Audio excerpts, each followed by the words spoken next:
Students, आज हम class 11th की साइकोलॉजी का चैप्टर 4th उसको कंटिन्यू करेंगे। लास्ट क्लास में हमने जो डेवलपमेंट स्टेजेस के बारे में स्टार्ट किया था, तो इसके अंदर हम एक बार इसको दोबारा से देख लेते हैं। तो डेवलपमेंट स्टेजेस क्या होती हैं? डेवलपमेंट स्टेजेस का मतलब होता है कि हर जो स्टेज होती है, हमारा जो डेवलपमेंट होता है, विकास होता है, उसको हमने अलग अलग पार्ट में डिवाइड किया है, जिससे हमें जो है एक इजीली वे में हम उसका मेजरमेंट भी कर सके कि कितना वो हो रहा है। तो इसलिए हर स्टेज की जो है वो अपनी एक खासियत होती है, हर स्टेज अपनी यूनिक होती है। तो इसलिए हम इसको क्या बोलते हैं? डेवलपमेंटल स्टेजेस बोलते हैं। तो इसके अंदर जो मेनली होता है, अगर हम जनरल वे में देखें तो हमने 7 स्टेजेस में हम इसको डेवलपमेंट को हम डिवाइड कर सकते हैं। लेकिन जो अलग अलग साइकोलॉजिस्ट होते हैं, उन्होंने अपने अपने वे में भी इन्हें डिवाइड किया है। लेकिन जो वर्ल्ड वाइड एक्सेप्टेबल है वो 7 स्टेजेस को हम लेके चलते हैं। इसमें थोड़ा आगे पीछे भी लोग कर लेते हैं।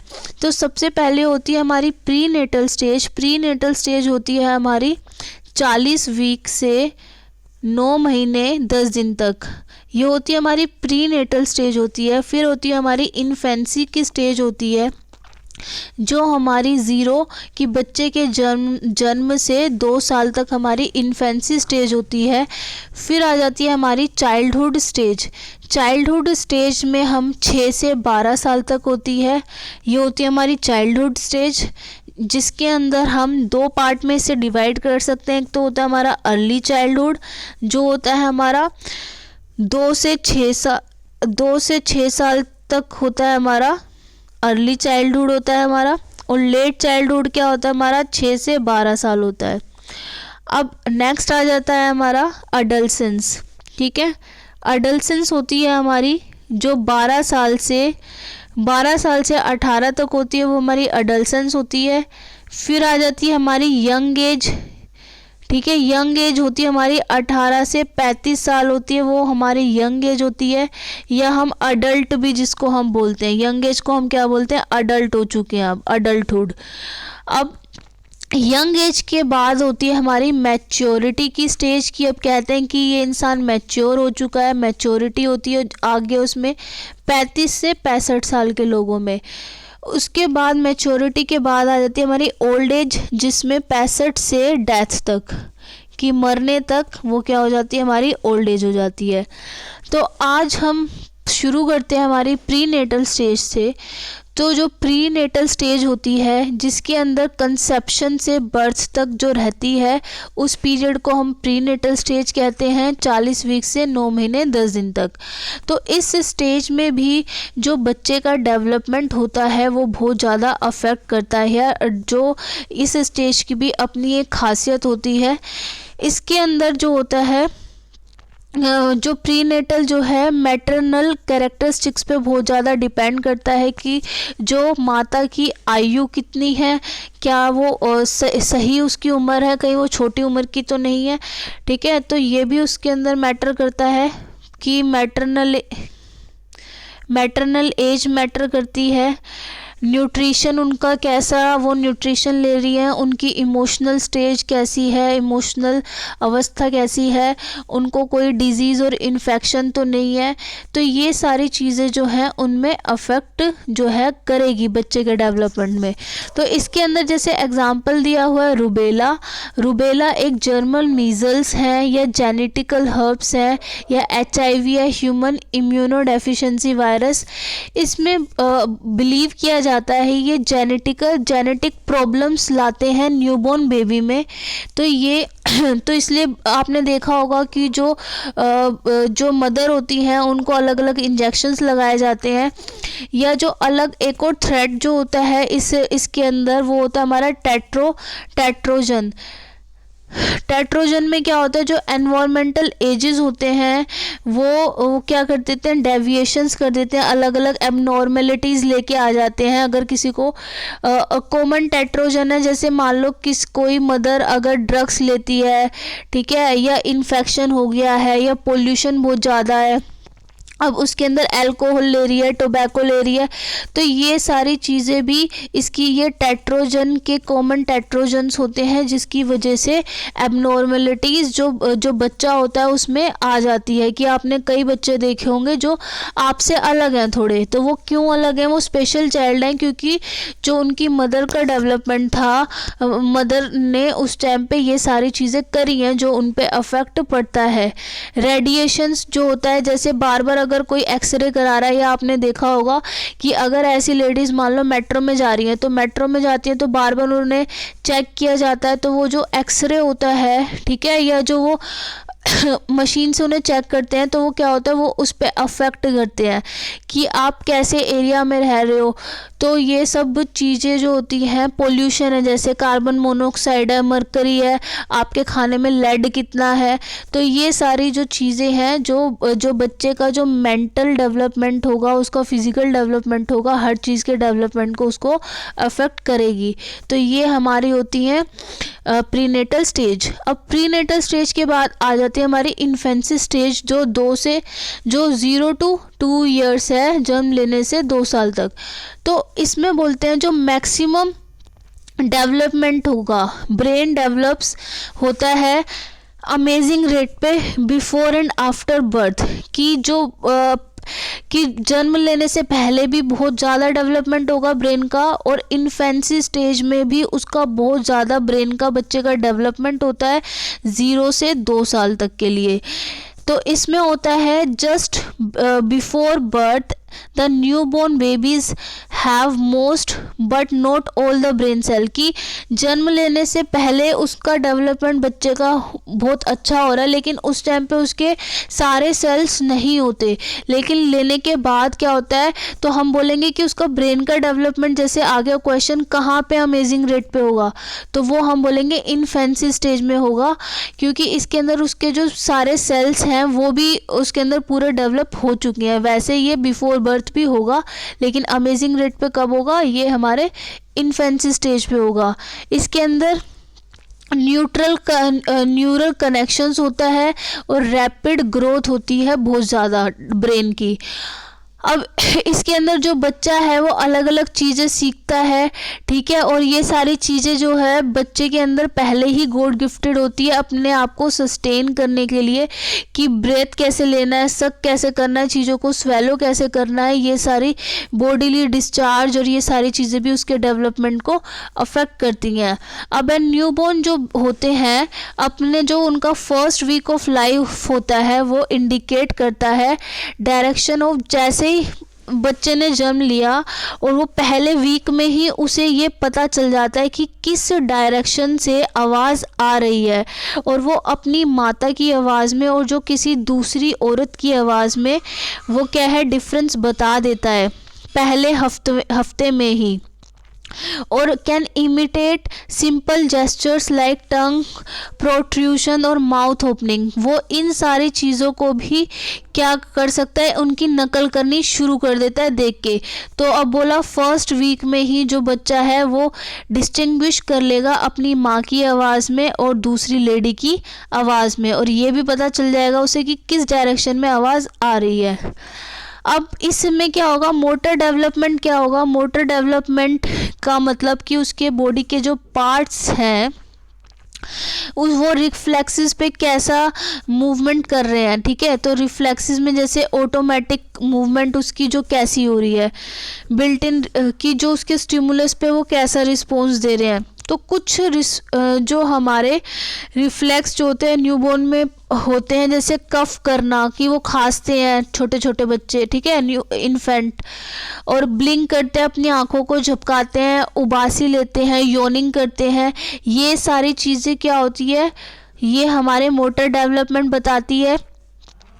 और ये क्या होती है, others disappear as the brain functions mature and voluntary control over behaviour starts developing.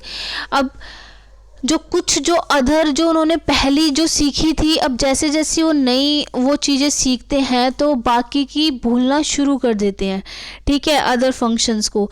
जैसे कि मान लो अब किसी को चलना आ गया, एग्जाम्पल है बस, तो वो जो कहते हैं क्रोलिंग करना ये सारी छोड़ देगा वो, तो अब इसके अंदर आ जाता है मोटर डेवलपमेंट में जो बेसिक फिजिकल मोटर स्किल्स होती हैं, कि बेसिक स्किल्स क्या होगी, ग्रैस्प करना, किसी भी चीज़ के पास जाएगा उसे पकड़ लेगा, ठीक है, वो बैठना, क्रोल करना, जो तो ये 2 साल तक के जो बच्चे होते हैं, रन करना, कुछ कुछ बच्चे चलना सीख लेते हैं, भागना सीख लेते हैं, ये सब क्या है इसके अंदर आ जाता है।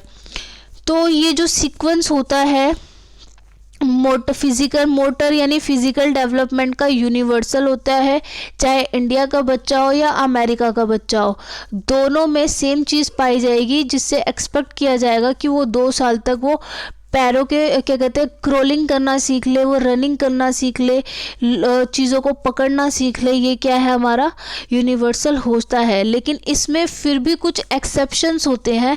ऐसा नहीं है कि 2 साल तक बच्चा अगर चल नहीं पा रहा तो उसके अंदर कुछ कमी है, क्योंकि कुछ बच्चे एक्सेप्शंस होते हैं वो 3-4 साल तक भी कर लेते हैं, लेकिन उससे ज़्यादा हो रहा है तो फिर बात है, तो फिर आपको चेक कराना होता है।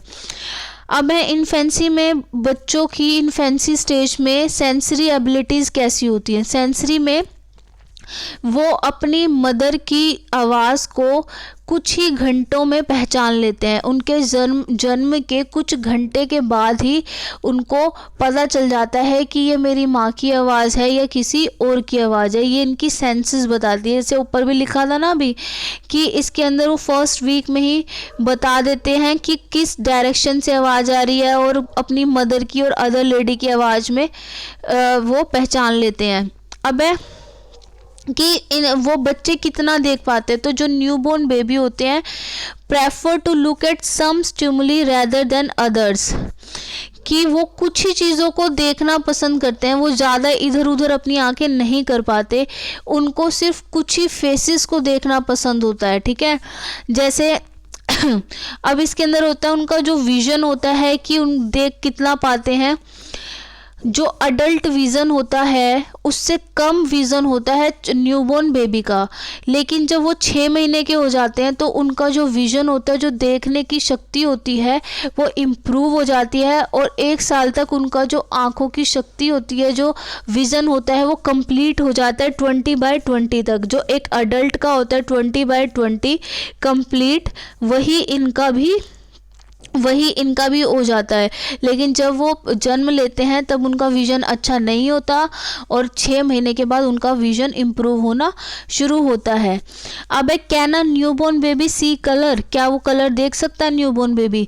The current consensus is that, अगर हम बोले तो they might be able to distinguish between red and white colours, कि वो न्यूबॉर्न बेबी जो है वाइट और रेड कलर में जो है डिस्टिंग्विश कर सकता है। लेकिन हम कहते हैं कि वाइट और रेड में वो डिस्टिंग्विश कर सकता है, लेकिन फिर भी ये कहते हैं कि वो उनको देखने में दिक्कत होती है। देखने में मतलब कलर्स को आइडेंटिफाई करने में उनका दिक्कत होती है। लेकिन जब वो 3 महीने के हो जाते हैं, 3 महीने में वो अलग अलग कलर विज़न को आइडेंटिफाई करना स्टार्ट कर देते हैं। लेकिन जस्ट पैदा होते ही वो नहीं आइडेंटिफाई कर पाते, लेकिन इसमें कुछ लोग कहते हैं कि वो रेड और वाइट में आइडेंटिफाई कर लेते हैं।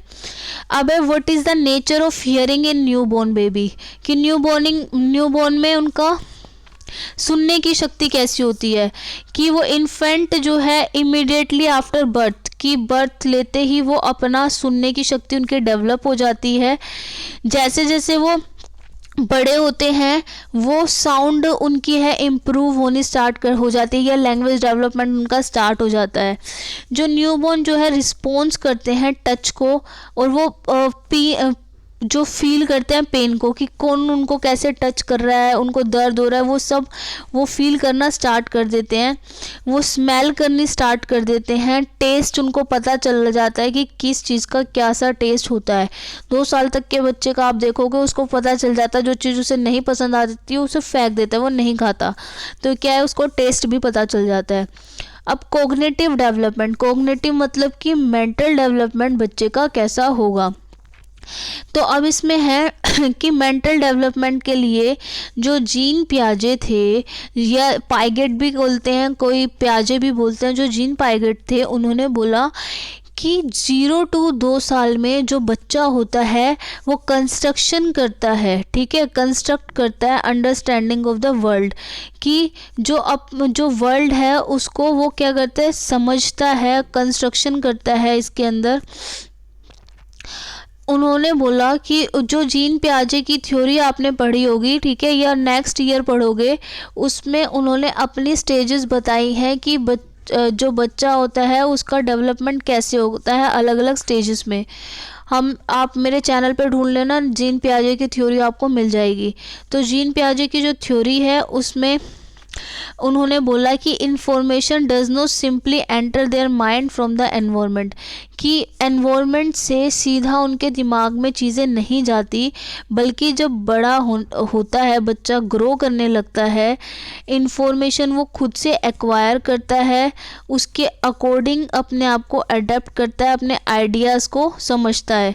या सिंपल भाषा में अगर हम सिंपल शब्दों में पूछें तो उन्होंने बोला कि जो बच्चा होता है वो उसमें मेन रोल उन्होंने बोला हेरिडिटी का रोल होता है। तो हेरिडिटी जो है वही बच्चे का डेवलपमेंट कराएगी, कि हेरिडिटी ने बोला कि ये स्पेसिफिक स्टेज है, उसके बाद कुछ होगा तभी वो करेगा। या हम बोल देते हैं कि इस स्टेज में पहले वो चीज़ों को देखेगा, उसके बाद वहाँ तक पहुँचेगा, फिर उसे पकड़ेगा, फिर निकल जाएगा। तो ये सब किसने बताया, ये सब जीन पियाजे ने बताया कि चिल्ड्रन के पास खुद की हेरिडिटी से उसका लिंक होता है और वो अपनी नॉलेज का कंस्ट्रक्शन खुद करता है। अब जो it is different from way of thinking which makes one stage more, इसमें ये है कि अलग अलग स्टेजेस की उन्होंने बता रखी है, आप देख लेना, यहाँ पे बहुत कन्फ्यूज़न हो जाएगी नहीं तो स्पेसिफिक उन्होंने यही बोला कि जो न्यूबॉर्न बेबी होते हैं पहले वो उसको देखेंगे, सुनेंगे, पहुँचेंगे और उसे पकड़ लेंगे। और आपने देखा होगा कुछ भी चीज़ें होती हैं बच्चे उसको मुंह में डाल लेते हैं। वो क्यों डाल लेते हैं, क्योंकि उनको ये लगता है कि हर चीज़ें सटकने की होती है, स्वेलो करने की होती है। तो अब यहाँ पे होता है, और इन बच्चों को ये लगता है कि आउट ऑफ साइट और आउट ऑफ माइंड। 8 महीने तक के जो बच्चे होते हैं, 8 मंथ तक के बच्चे को ये लगता है कि अगर आंखों के सामने से कोई चीज़ चली गई तो वो एग्जिस्ट नहीं करती। जैसे आप कहते हो कि चिड़िया ले गई, चिड़िया ले गई, और अपने पीछे छुपा लेते हो या और कहीं रख लेते हो। लेकिन 8 महीने के बाद जो होती है उनके अंदर एक डेवलपमेंट होना स्टार्ट होता है कि out of sight out of mind कुछ नहीं होता, बल्कि वो चीज़ एग्जिस्ट करती है और आपने छुपा रखी है। या आपने देखा होगा, आप 1.5 साल के बच्चे या 1.25 साल के बच्चे से ऐसे करो कि चिड़िया ले गई किसी चीज़ को, तो वो नहीं मानेंगे, वो बल्कि उस चीज़ को ढूंढना शुरू कर देंगे। तो खाली 8 महीने तक out of sight out of mind का कॉन्सेप्ट चलता है, लेकिन आफ्टर 8 मंथ्स जो है उनको पता चल जाता है कि ऑब्जेक्ट जो चीज़ है कोई भी, वो परमानेंट एग्जिस्ट करती है, बस हमें क्या है उसे ढूंढने की ज़रूरत होती है। अब इसके अंदर जो है जो बच्चे होते हैं वो बैबलिंग करना स्टार्ट कर देते हैं, वो बड़बड़ाते हैं, ठीक है, बैबलिंग करते हैं, और इसके अंदर कूइंग करते हैं, बैबलिंग करते हैं, क्राई करते हैं, ये सभी बच्चे करते हैं। अब इसमें सोशियो इमोशनल डेवलपमेंट में हम देखते हैं कि जो बच्चे होते हैं वो प्रेफर करते हैं अलग अलग फैमिलियर, ऐसे बच्चे जो होते हैं इन्फेंट जो होते हैं वो फैमिलियर फेसेस के पास रहना पसंद करते हैं। अगर उन्हें कोई अजनबी दिखता है तो वो रोने लगते हैं, क्योंकि उन्हें लगता है सेपरेशन की उनके अंदर फीलिंग आती है कि ये क्या उनके अंदर एक डर आ जाता है। मान लो कि बच्चा अपनी माँ के पास है या अपनी दादी के पास है, जो फैमिलियर फेस जिससे वो रोज़ देख रहा है, उससे किसी और के पास जाते ही वो रोता है। तो क्योंकि वो इसलिए रोता है क्योंकि उसको डेंजर फील होता है कि जो मेरा कोई अपना मुझसे दूर जा रहा है। तो ये क्या है, सोशियो इमोशनल डेवलपमेंट में वो कूइंग और ग्रलिंग करने लग जाते हैं, ठीक है। कूइंग मतलब एक ही अल्फा जो वोवल्स होते हैं उसी को बार बार बोलना, ए ई ऐसे कर करके जो बोलते रहते हैं वो होता है हमारा कूइंग होता है। कोई चीज़ चाहिए होती है तो वो रोने लगते हैं, वो क्राई करने लगते हैं, बड़बड़ाने लगते हैं, बैबलिंग करने लगते हैं, ठीक है, और कुछ कुछ वर्ड्स बोलने लगते हैं। कुछ मंथ्स बड़े होते हैं तो तो ये सब होता है इसके अंदर सोशियो इमोशनल डेवलपमेंट में। अब इसके अंदर ये क्या होता है कि ऑन बीइंग, और लेकिन जब आपने देखा होगा कि जब केयर गिवर को, मान लो जो बच्चा है वो दादी से पड़ोसी के पास चला गया, पड़ोसी के पास जाते ही रोने लगता है, जैसे ही पड़ोसी से दोबारा दादी के पास आता है तो वो क्या करता है, वो चुप हो जाता है, ठीक है, और वो स्माइल दिखाता है, क्योंकि उसे ये लगता है कि जो मेरा केयर गिवर है, ठीक है, उसने उसको देखकर वो एक इमोशनल बॉन्ड उसकी उससे बंधी होती है, और उसी को हम क्या कहते हैं, अटैचमेंट कहते हैं, कि जो बच्चे को अटैचमेंट बहुत ज़्यादा होती है वो इस पीरियड में।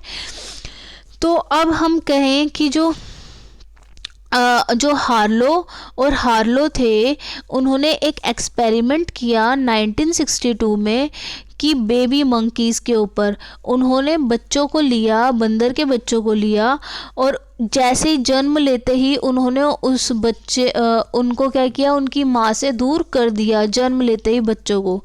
8 घंटे के बाद, 8 घंटे बाद जब उन्होंने किया तो 8 घंटे तक तो अपनी मदर के पास रहे होंगे, तो उन्होंने क्या किया, खाने के लिए कि बच्चे को अगर खाना खिलाना है तो उन्होंने उसका सब्स्टिट्यूट दिया कि एक ऐसी उन्होंने डोल सी बना दी कि जिसके अंदर जो उनको खाना मिलता था वो वायर के थ्रू मिलता था, तार के थ्रू मिलता था, लेकिन जो बाकी के जो बॉडी उनकी बनाई वो एक क्लॉथ से बना दी।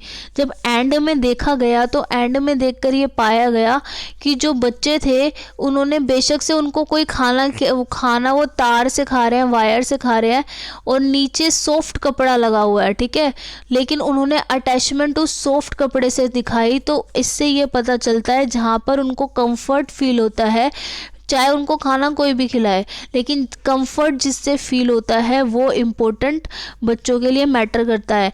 तो आपने देखा होगा कि इस उम्र के बच्चे क्या, उनका एक कंफर्ट होता है कि कोई भी सॉफ्ट चीज़ें, कि उनका कोई ब्लैंकेट जो होता है वो बहुत फेवरेट होता है, वो उसको लेके घूमते रहते हैं, ठीक है, कोई टॉय होता है, टॉय से उनकी अटैचमेंट होती है। तो ये सब किस लिए होता है, कोई टॉय होता है, कोई खिलौना होता है, उससे अटैचमेंट होती है, क्योंकि उनको सॉफ्ट चीज़ें बहुत ज़्यादा पसंद होती हैं। अब जो ह्यूमन बेबीज़ होते हैं वो अपना अटैचमेंट अपने पेरेंट्स के साथ, अपने केयर गिवर्स के साथ, इन सब के साथ उनका होता है, और उसको वो रेसिप्रोकेट भी करते हैं। अगर उनके पेरेंट्स उनको प्यार दिखा रहे हैं तो बदले में बच्चे भी प्यार दिखाते हैं, स्माइल के थ्रू दिखाते हैं, ठीक है, हग्स क्या कहते हैं, ऐसे हग के थ्रू दिखाते हैं, अलग अलग अपने एक्शन से वो दिखाते हैं। तो ये बोला था हम हार्लो और हार्लो ने, और जो एरिक एरिक्सन थे 1968 में, उन्होंने बोला जो फर्स्ट ईयर होता है लाइफ का वो की टाइम होता है for the development of attachment. कि एरिक्सन ने भी जो है काफ़ी सारी स्टेजेस, इन्होंने स्टेजेस बताई थी, 3 स्टेजेस थी, और हर स्टेज के 2 पार्ट थे। तो इन्होंने बोला जो फर्स्ट ईयर होता है, जो पहला साल होता है, ठीक है, 1.5 साल तक जो बच्चा होता है वो अटैचमेंट का रोल बहुत ज़्यादा होता है। अगर किसी बच्चे को इस 1.5 साल तक में क्या है, बहुत ज़्यादा अटैचमेंट मिल रहा है, उसे प्यार मिल रहा है, तो यही चीज़ उसकी लाइफ लॉन्ग तक वो हमेशा उसके साथ रहेगी। वो चीज़ों पे ट्रस्ट करना शुरू कर देगा। अगर उसको वो प्यार नहीं मिला इतने छोटे बच्चे को, तो वो क्या है, चीज़ों पे वो तो ये स्टेज होती है, हम कह सकते हैं ये ट्रस्ट और मिसट्रस्ट की स्टेज होती है। अगर बच्चे को बहुत ज़्यादा प्यार मिल रहा है, अटैचमेंट मिल रही है, तो वो ज़िंदगी भर, ठीक है, वो ट्रस्ट दिखाएगा, दूसरों को भी, दूसरों से भी प्यार करेगा। लेकिन अगर आप बच्चे को दुत्कार रहे हो, उसे प्यार नहीं कर रहे हो, उसे गोदी में नहीं ले रहे हो, उसकी तरफ देख नहीं रहे हो, तो उसके अंदर एक मिसट्रस्ट की भावना जो है पैदा होनी शुरू हो जाएगी, और उसी के अकॉर्डिंग उसका लाइफ लॉन्ग जो डेवलपमेंट उसको आगे लेके जाएगा। तो इन्फेंट का जो ट्रस्ट होता है वो पेरेंट्स के, उनके जो केयर गिवर्स हैं उनके रिस्पॉन्स पे बहुत मैटर करता है कि वो कैसा अफेक्शन उन्हें दिखा रहे हैं, क्या वो उन्हें एक्सेप्ट कर रहे हैं, बच्चों को नहीं कर रहे हैं, क्या वो उनकी मदद कर रहे हैं एनवायरनमेंट को एक्सप्लोर करने में, जो जो चीज़ें वो पूछ रहे हैं उनका जवाब दे रहे नहीं दे रहे। ठीक है, पहली बात तो कुछ पूछ नहीं पाएंगे उन, मतलब उनके इशारों को समझ पा रहे हैं नहीं पा रहे हैं। तो ये सब क्या होता है, ये अटैचमेंट उनकी दिखाता है। अगर पेरेंट्स जो होते हैं, कुछ पेरेंट्स देखा होगा इनसेंसिटिव होते हैं, जैसे मान लो किसी के बहुत सारे बच्चे हैं तो अब उनका मन भर गया होता है बच्चों से, ठीक है, तो अब वो क्या करेंगे, बच्चों पे इतना ध्यान नहीं देंगे क्योंकि उनका हर साल उनके बच्चे हो जाते हैं तो वो उन पे ध्यान नहीं देते। तो ऐसे ही जो बच्चे होते हैं वो इनसेंसिटिव बन जाते हैं, वो लोगों पेरेंट्स इनसेंसिटिव है उनके लिए। तो ऐसे बच्चे क्या होते हैं, मिस ट्रस्ट होता है उनका, वो किसी पे भरोसा नहीं करते क्योंकि उनकी जो स्टार्टिंग थी, उनकी इन्फेंसी से ही उनको प्यार नहीं मिला। लेकिन जिनके घर में एक दो बच्चे होते हैं और जो बच्चों में गैप होता है, ठीक है, तो गैप होता है बच्चों में, तो पूरी अटेंशन उस बच्चे को मिल पाती है नहीं तो क्या करते हैं, वो जो बच्चे होते हैं ऐसे बच्चों में ट्रस्ट की भावना होती है क्योंकि उनको प्यार मिला होता है और लोगों ने उनकी बात समझी होती है। आपने देखा होगा, मान लो कोई दो भाई हैं, दो बहन है या बहन भाई है, अगर वो एक एक साल के डिफरेंस में है, ठीक है, तो अब क्या होगा, जो नया बेबी होता है लोग उसकी तरफ ध्यान देना शुरू कर देते हैं, लेकिन जो ध्यान देने की उम्र किसकी होती है, जो पहले वाला है उस पर ध्यान देना होता है। तो उसी टाइम से उसके अंदर जो फर्स्ट बेबी होगा उसको अटेंशन नहीं मिल पा रही, जिसको अटेंशन की ज़्यादा ज़रूरत है, ज़रूरत तो दोनों को है लेकिन उसको ज़्यादा ज़रूरत अभी है, तो यहीं से उसके अंदर मिस ट्रस्ट की भावना पैदा हो जाती है। तो वो ट्रस्ट लेने के लिए, वो अफेक्शन लेने के लिए वो अलग ज़बरदस्ती रोना शुरू कर देता है। क्यों कर देता है, वो जान के इसलिए रोता है कि मैं रोऊंगा तो मुझे क्या है, लोग प्यार करेंगे, मुझे भी गोदी मिलेंगे, तो वो जान के ऐसी चीज़ें करता है। इसलिए कभी भी जो बच्चे होते हैं वो ऐसे नहीं होने चाहिए, उनमें गैप होना चाहिए। तो अब ये नहीं तो फिर उनके अंदर धीरे धीरे क्या होगा, सेल्फ डाउट की चीज़ें स्टार्ट हो जाती है, वो अपने ऊपर शक करने लगते हैं कि शायद मुझ में कोई कमी है। चाहे वो हम, क्योंकि इस टाइम पे क्या होता है, ब्रेन का डेवलपमेंट बहुत तेज़ होता है, तो इसी टाइम में उनके ब्रेन में ये बात फिट हो जाती है कि मेरे अंदर कोई कमी है इसलिए लोग मुझे नहीं खिला रहे और उस छोटे वाले को खिला रहे हैं, जबकि उम्र उसकी भी उतनी है। तो ये क्या है तो अगर इन्फेंट को सिक्योर हम फील कराएं, उसे उठाएं, उसे घुमाएं, तो वो क्या करेगा, उसका जो विकास होगा वो अच्छे से होगा। तो रिलेशनशिप जो होनी चाहिए बच्चे की और अडल्ट की, एक वार्म रिलेशनशिप होनी चाहिए जिससे उनका एनवायरनमेंट जो होगा हेल्दी होगा। तो अभी ये नेक्स्ट आ जाती, ये होती है हमारी इन्फेंसी की स्टेज होती है। अब नेक्स्ट आ जाती है हमारी चाइल्डहुड स्टेज। चाइल्डहुड स्टेज जो होती है, इसके अंदर जो हमारा जो विकास होता है, अर्ली चाइल्डहुड स्टेज मैंने आपको बताया 2 से 12 साल होती है। 2 से 12 साल में जो 2 से 6 साल तक होता है वो होता है हमारा अर्ली चाइल्डहुड, और फिर होता है हमारा 6 से 12 साल होता है हमारा लेट चाइल्डहुड। तो जो अर्ली चाइल्डहुड होता है उसके अंदर जो ग्रोथ होती है वो कम हो जाती है। 0 से आपने 2 में देखा कि ग्रोथ बहुत ज़्यादा हो रही है, ब्रेन का डेवलपमेंट ज़्यादा हो रहा है, लेकिन अर्ली चाइल्डहुड में पहले के मुताबिक ग्रोथ थोड़ी कम हो जाएगी, थोड़ी स्लो हो जाएगी। इन्फेंसी के टाइम पे, इन्फेंसी से मतलब कम हो जाएगी, ग्रोथ अब भी होगी लेकिन पहले के मुकाबले कम होगी। जो चाइल्ड जो होगा इसके अंदर अर्ली चाइल्डहुड यानी 2 to 6 ईयर्स में फिज़िकली वो ग्रोथ होगी, उसकी हाइट बढ़ेगी, उसका वेट बढ़ेगा, ठीक है, वो चलना सीखेगा, भागना, जंप करना, ये सब सीखेगा। जो चाइल्ड का वर्ल्ड जो है वो भी एक्सपेंड होगा। इन्फेंसी तक तो क्या था, वो अपने पेरेंट्स के केयर गिवर्स के पास था, लेकिन अब वो अपने अडल्ट बाहर निकलेगा, वो अपने पड़ोसियों के बच्चों के साथ खेलेगा। इसके अंदर वो फ्रेंडशिप जो होगी वो हर किसी टाइप के बच्चे के साथ खेलेगा, मतलब वो बड़ों के साथ भी खेल लेगा, खेलना पसंद करता है कि कोई चाहे उससे एज में बड़ा है वो उसके साथ भी खेलना एंजॉय करेगा।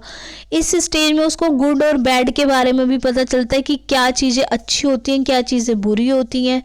इसके अंदर उसमें मोरालिटी की भावना भी आएगी, सोशैलिटी की भावना भी आएगी, उसका जो फिज़िकल ग्रोथ भी होगी, वो चीज़ों को इंडिपेंडेंटली करना शुरू कर देगा। पहले जो 2 साल तक के बच्चे थे, इन्फेंट थे, उनको वो वॉशरूम मतलब नहीं कर पाते थे अपने आप, लेकिन अब ये कहा जाता है कि जो अर्ली चाइल्डहुड में बच्चे को पूरा ज्ञान मिल जाना चाहिए, कि इंडिपेंडेंट हो जाना चाहिए, कि वो अब बता सकें कि कब उनको वॉशरूम जाना है और वो अपने आप को क्लीन कर सकें। तो अब इसके अंदर आता है, उसमें मोरालिटी आ जाती है, इसमें अपने जो भी टास्क है वो इंडिपेंडेंटली करना शुरू कर देते हैं, अपने आप खाना खा लेते हैं, अपने गोल्स को भी सेट कर लेते हैं कि मुझे आज ये करना है। जैसे करते हैं ना कि आज मुझे खेलने जाना है या आज मुझे ये खाना है, तो अपनी पसंद बताना शुरू कर देते हैं, क्योंकि उनका लैंग्वेज डेवलपमेंट भी हो गया, बोलना उन्हें आ गया। लेकिन इन्फेंट थे जब वो नहीं कह पाते थे कि मुझे ये खाना है। तो अब इसके अंदर है कि वो और उनकी कुछ एक्सपेक्टेशंस जो होती है बच्चों की, वो भी अडल्ट से वो अपनी एक्सपेक्टेशंस, पूरी उम्मीदें जो है पूरी करवाना शुरू कर देते हैं कि मुझे ये चाहिए, मुझे ये ला के दो, जिद करने लगते हैं। तो उनका जो ब्रेन होता है वो भी मैच्योर होता है धीरे धीरे धीरे धीरे, और उनको जो वर्ल्ड होता है, वर्ल्ड को वो एक्सपीरियंस करते हैं।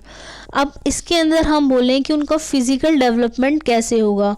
जो अर्ली डेवलपमेंट होता है उसके अंदर 2 प्रिंसिपल्स होते हैं, एक तो होता है हमारा सेफ्लोकैडवली और एक तो है प्रोक्सिमोडिस्टल।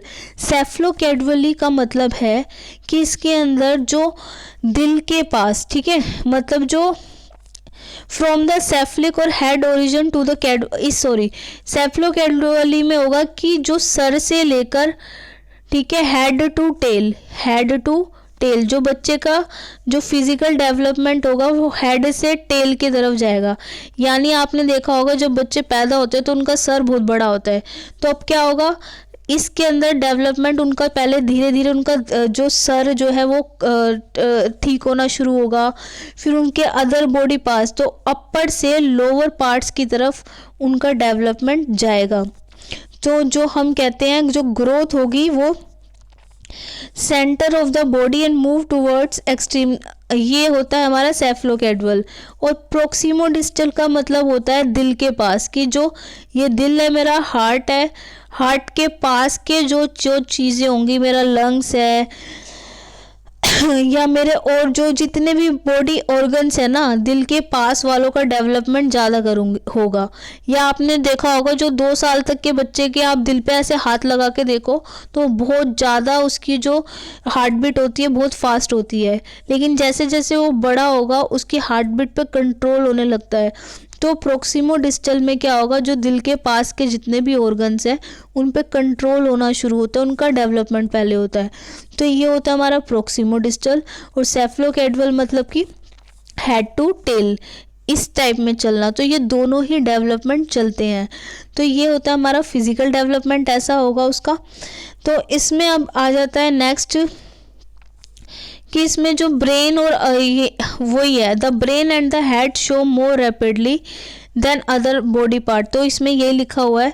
और जो मिडल और लेट चाइल्डहुड होगा, मिडल और लेट चाइल्डहुड में क्या होगा, जो बच्चे क्या है ना, जो स्ट्रेंथ उसकी इंक्रीज होनी शुरू हो जाती है, क्योंकि मिडल और लेट चाइल्डहुड में क्या होगा, हमारा 6 से 12 साल, या तो इसे मिडल चाइल्डहुड कह दो या लेट चाइल्डहुड कह दो, दोनों एक ही बात है।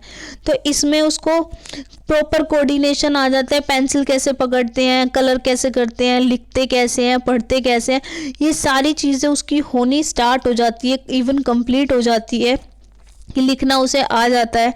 उसका जो स्टेमिना बढ़ने लगता है, उसकी वो खेलने लगता है, अपने दोस्तों के साथ खेलता है, अपनी पसंद के दोस्त बनाने लगता है, अपनी एज के ग्रुप के बच्चों के साथ खेलता है। उसका स्केलेटल, उसका मस्कुलर सिस्टम, सब चीज़ें उसके बॉडी के ऑर्गन्स का डेवलपमेंट होता है। ये मिडल चाइल्डहुड में स्टार्ट हो जाता है दोबारा से अच्छे से। अब मोटर डेवलपमेंट क्या होगा, जो दो स्किल होती हैं, एक होती है हमारी ग्रोस मोटर स्किल और एक होती है हमारी फाइन मोटर स्किल। तो ग्रोस मोटर स्किल होती है जिसके अंदर पूरी बॉडी का जो है मूवमेंट पर डिपेंड करता है कि मेरे पैरों का डेवलपमेंट, मैं चल पा रही हूँ, मैं ठीक है, मैं भाग पा रही हूँ, ये सारी चीज़ें क्या है, मेरा पूरा जो है मेरे हाथों का डेवलपमेंट, ये सब होता है ग्रोस मोटर स्किल्स होती हैं। और जबकि फाइन मोटर स्किल्स क्या होती है कि मेरी फिंगर्स का डेवलपमेंट कैसा हो रहा है, मेरे आँखों का कोऑर्डिनेशन कैसा हो रहा है, ठीक है, मेरे सुनने का कैसा हो रहा है डेवलपमेंट, अब मैं लिख पा रही हूँ। एक होता है भागना, भागना मतलब कि आगे रनिंग करना, ये क्या है हमारा मोटर क्या कहते हैं ग्रोस मोटर स्किल। लेकिन अगर मैं डांस में अलग अलग पोस्चर्स बना पा रही हूँ, ठीक है, जैसे भरतनाट्यम कर रही हूँ उसमें पोस्चर्स बन रहे हैं, जेस्चर्स दे रही हूँ, ये सब क्या ये फाइन मोटर स्किल्स होती हैं। तो दोनों में डिफरेंस होता है। तो मोटर डेवलपमेंट भी हो जाता है ड्यूरिंग दीज ईयर्स। जो चिल्ड्रन जो होता है वो उसकी प्रेफरेंस स्टार्ट हो जाती है, उसे पता चल जाता है कि जो बच्चा लेफ्ट हैंड से लिखना चाहता है या राइट हैंड से लिखना चाहता है।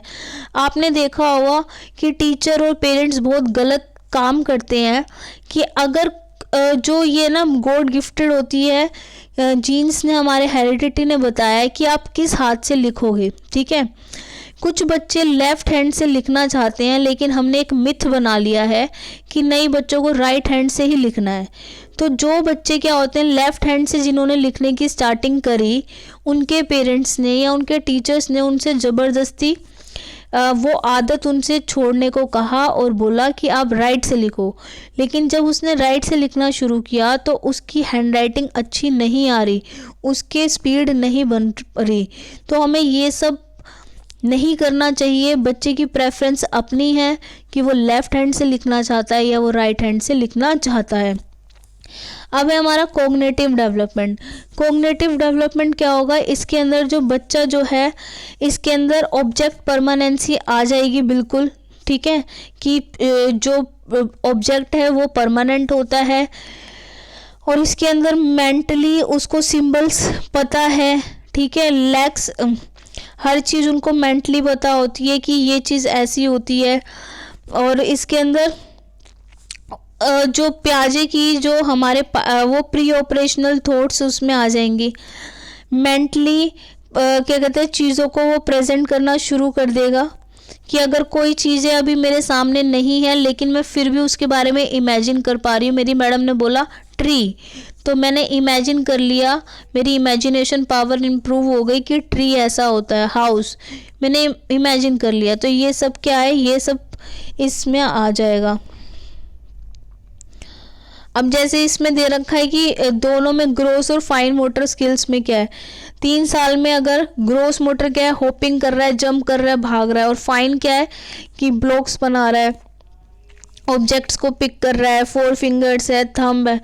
4 ईयर्स में क्या है, क्लाइम कर रहा है, ऊपर डाउन स्टेयर्स जा रहा है, अपस्टेयर्स जा रहा है, सीढ़ियाँ चढ़ रहा है। और फाइन में आ जाएगा जिक्सो पजल को सोल्व कर रहा है, पजल्स को लगा रहा है। 5 साल में मान लो बहुत तेज भाग रहा है, और फाइन में क्या कर रहा है, वो अपना कोऑर्डिनेशन अपनी बॉडी पे रख रहा है, आई मूवमेंट कर रहा है। तो स्पेस ये सब होते हैं फाइन मोटर स्किल्स और ग्रोस मोटर स्किल्स। अब है जो इस स्टेज में जो बच्चे जो होते हैं प्री ऑपरेशनल, ठीक है, प्री ऑपरेशनल स्टेज जो होती है इसमें देखो पहले तो ये जो हमारी चाइल्डहुड वाली है ना, इसमें 2 चीज़ें आएंगी, अभी हम देख लेते हैं। एक होती है हमारी जो जीन पियाजे ने बोला, एक ये हम कॉग्निटिव के बारे में पढ़ रहे हैं, ठीक है। एक होती है हमारी आप प्री ऑपरेशनल। प्री ऑपरेशनल उन्होंने बोला ये होती है, इसमें 2 से 7 साल के बच्चे आएंगे। और एक होती है हमारी concrete, CRET, concrete operational stage. Concrete operational stage में 7 से 11 साल के बच्चे आएंगे। एक एक करके देख लेते हैं। तो जो हमारी प्री ऑपरेशनल स्टेज जिसमें 2 से 7 साल के बच्चे आएंगे, इसको भी फर्दर 2 पार्ट्स में डिवाइड कर दिया। एक होता है हमारा प्री कंसेप्चुअल होता है, और एक होता है हमारा इंट्यूटिव। इंट्यूटिव तो प्री कंसेप्चुअल स्टेज में आएगा कि इस स्टेज में यानी 2 से 4 साल में बच्चों को अपने सराउंडिंग की कोई नॉलेज नहीं होती। वो हर चीज़ों के बारे में जानना चाहते हैं, क्यूरियस होते हैं, बहुत सारे क्वेश्चन पूछते हैं, ये कैसे, क्यों, कब, कहाँ, ये क्या होता है, इसका कलर ऐसा क्यों है, इसको क्या कहते हैं। तो जो पेरेंट्स को इरिटेट लगता है कि बच्चे परेशान कर रहे हैं, वो उनके जवाब नहीं देना चाह रहे, तो पेरेंट्स को या बड़ों को ऐसा नहीं करना चाहिए। बच्चों को सेटिस्फेक्शन प्रोवाइड करना चाहिए, उनकी हर चीज़ को उनको जवाब देने में उनकी मदद करनी चाहिए, क्योंकि इसमें बच्चे का डेवलपमेंट माइंड का हो रहा है बहुत ज़्यादा, और उनको सेटिस्फेक्शन मिलना ज़रूरी है कि इसका कलर वाइट क्यों है, वाइट क्या होता है, ये ऐसा क्यों है। तो ये होती है हमारी क्यूरियस स्टेज होती है, इन्वेंट्री स्टेज होती है, और ये हमारी क्या है, ईगोसेंट्रिक स्टेज होती है। ईगोसेंट्रिक स्टेज का मतलब होता है, ये देखो ये रहा, ईगोसेंट्रिक स्टेज होती है यानी अपने आप कि जो बच्चा सोचता है कि जो मैं सोच रहा हूँ वही सही है, ठीक है, जो हर चीज़ उसी से रिलेटेड होती है, वो अब हर चीज़ को बोलता है, अपना नाम लेके बोलता है। अगर किसी का नाम रोहन है तो बोलेगा रोहन रोटी खाएगा, ये रोहन गाड़ी चलाएगा, रोहन ये करेगा, ये रोहन की मम्मी है, ये रोहन के पापा है, रोहन की बहन है। तो हर चीज़ वो ईगोसेंट्रिज्म होती है उसमें।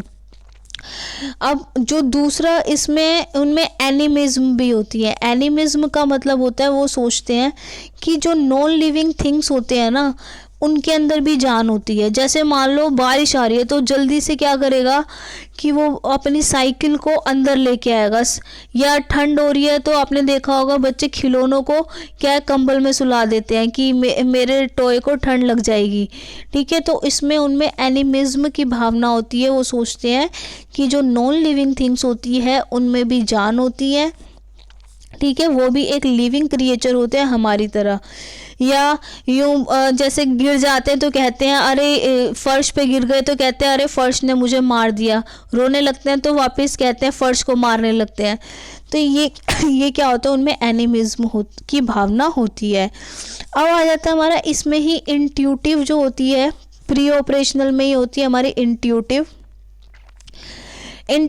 4 से 7 साल के बच्चे इसमें आएंगे। इसमें होता है हमारा सेंट्रेशन। सेंट्रेशन मतलब कि जो भी उनके सामने एक सिंगल चीज़ है उसी के बारे में वो बोलेंगे। अगर एक एप्पल है तो वो सिर्फ एप्पल के बारे में बताएंगे, एप्पल रेड कलर का है, जो उन्हें दिख रहा है वो बोलेंगे एप्पल रेड कलर का है, ठीक है, इसके अंदर ये खाने में इसका टेस्ट ऐसा होता है, इसकी लीव्स ऐसी है, इसकी शेप ऐसी है। जो सेंट्रेशन मतलब एक चीज़ पे फोकस करके वो बोलेंगे। तो ये होता है उसमें इंट्यूटिव थॉट्स होती हैं। अब आ जाती है हमारी कंक्रीट ऑपरेशनल स्टेज। और इसमें उनमें है ना सेंट्रेशन के साथ साथ उनमें कंजर्वेशन भी होता है। कंजर्वेशन का मतलब होता है, आपको ये थ्योरी अगर अलग से पढ़नी है तो आप मेरे चैनल पर देख लीजिएगा, जीन पियाजे। कंजर्वेशन का मतलब होता है इसके अंदर क्वांटिटी ऑफ मटेरियल, वो कहते हैं कि क्वांटिटी ऑफ मटेरियल है ना चेंज हो जाती है। जैसे कि अगर मान लो पानी है, पानी को अगर मैंने ऐसे इस ग्लास में डाल दिया वर्टिकल में, ठीक है, सिलेंड्रिकल ग्लास में डाल दिया, तो अब पानी क्या है, ज़्यादा शो होगा मुझे यहाँ तक। अब वही पानी अगर मैं क्या करूँ, मैं ऐसे इसमें डाल दूँ, अगर पानी मैंने यहाँ पे डाल दिया तो इसमें पानी क्या होगा, कम शो होगा। तो बच्चे कहेंगे कि इस वाले ग्लास में पानी ज़्यादा है, वो ये नहीं बोलेंगे कि दोनों में पानी बराबर है। तो इसमें क्या होता है, कंजर्वेशन होता है। रिवर्सिबिलिटी, इसमें इरिवर्सिबिलिटी होती है। इरिवर्सिबिलिटी का मतलब उन्हें ये लगता है कि कोई भी चीज़ जो है वो पहले जैसी नहीं हो सकती, ठीक है, जो पहले जो सोचा वो दोबारा वैसा नहीं होता। अब आ जाता है हमारा concrete operational stage. Concrete operational stage जो होती है 7 से 11 साल के बच्चे इसमें आते हैं। इसमें कोई चीज़ उनके सामने नहीं है, फिर भी वो उसके बारे में सोच सकते हैं। अगर टीचर ने बोला एप्पल, ताजमहल बोला, तो वो इमेजिन कर लेंगे ताजमहल कैसा होता है। टीचर ने बोला रोड, टीचर ने बोला कार, तो वो इमेजिन कर लेंगे। चीज़ों का सामने होना ज़रूरी नहीं है। इसके अंदर उनमें लॉजिकल थिंकिंग स्टार्ट कर देते हैं वो। अब इसके अंदर वो क्या कहते हैं, उनके अंदर डिसेंट्रेशन आ जाती है। सेंट्रेशन में तो आपने देखा था कि सिर्फ जो सामने है उसी के बारे में बोल रहे हैं, लेकिन इसके अंदर डिसेंट्रेशन में वो अदर क्वालिटीज़ भी बताएंगे कि अच्छा एप्पल है ये, और वो अदर क्या बताएंगे, ये यहाँ पे मिलता है, ये क्या कहते हैं जम्मू में इसकी वैरायटी ऐसी होती है, इसके और कलर्स होते हैं, उसके अलग फ्लेवर्स बताएंगे। तो ये भी वो कर देंगे। इसमें रिवर्सिबिलिटी भी कर देंगे। ठीक है, इनमें कंजर्वेशन की जो है ना, लैक ऑफ कंजर्वेशन इसमें नहीं होगा। अब कि उन्हें पता होगा कि चाहे पानी को इक्वल पानी है, उसको ग्लास में डाल लो या किसी कटोरी में डाल लो, दोनों पानी बराबर है। तो ये सब इसमें आ जाएगा। तो अब ये इसमें आ जाता है। अब next socio emotional development. Socio emotional development में जो बच्चे होते हैं, इसमें वो सेल्फ, जेंडर और मोरल डेवलपमेंट उनका आ जाता है। जो उनमें developing sense of independence makes children two things their own way, कि इसके अंदर वो अपने आप अपनी चीज़ें, उनको पता चल जाता है कि ये लड़का है, ये लड़की है, भैया, ये दीदी है, दादा दादी, ये सब पता चल जाता है। और वो अपने इंडिपेंडेंटली चीज़ों को करना शुरू कर देते हैं। एरिक्सन ने बताया जो पेरेंट्स होते हैं उनका बहुत बड़ा रोल होता है कि वो कैसा बच्चों के साथ बिहेव करते हैं, कैसा इनिशिएटिव वो लेते हैं। ठीक है तो बच्चों का क्या कहते हैं रोल बहुत ज़्यादा होता है पेरेंट्स का। कहीं वो क्या कहते हैं उनके साथ क्या कहते हैं भेदभाव तो नहीं करते। अगर अभी से बच्चों के साथ भेदभाव करेंगे कि ये लड़का है ये लड़की है, तो वैसे ही उनका जो मेंटल डेवलपमेंट होगा और वो हमेशा रहेगा। और इस स्टेज में हमें बच्चों को बहुत ज़्यादा फ्रीडम देने की ज़रूरत है।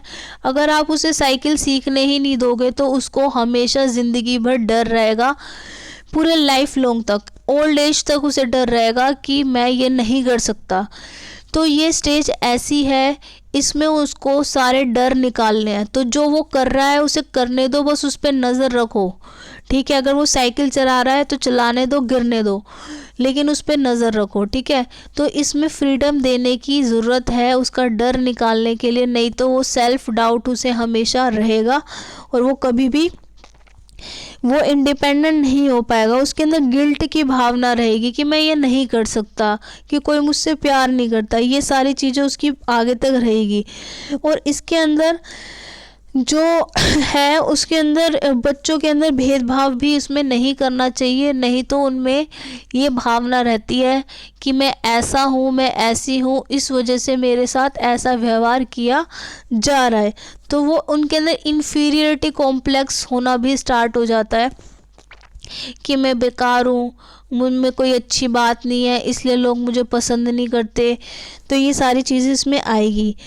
उनमें फिज़िकल मिडिल और लेट चाइल्डहुड में वो अपने आप को भी बता सकता है, अपनी सोच को बता सकता है कि ये मेरी सोच ऐसी है।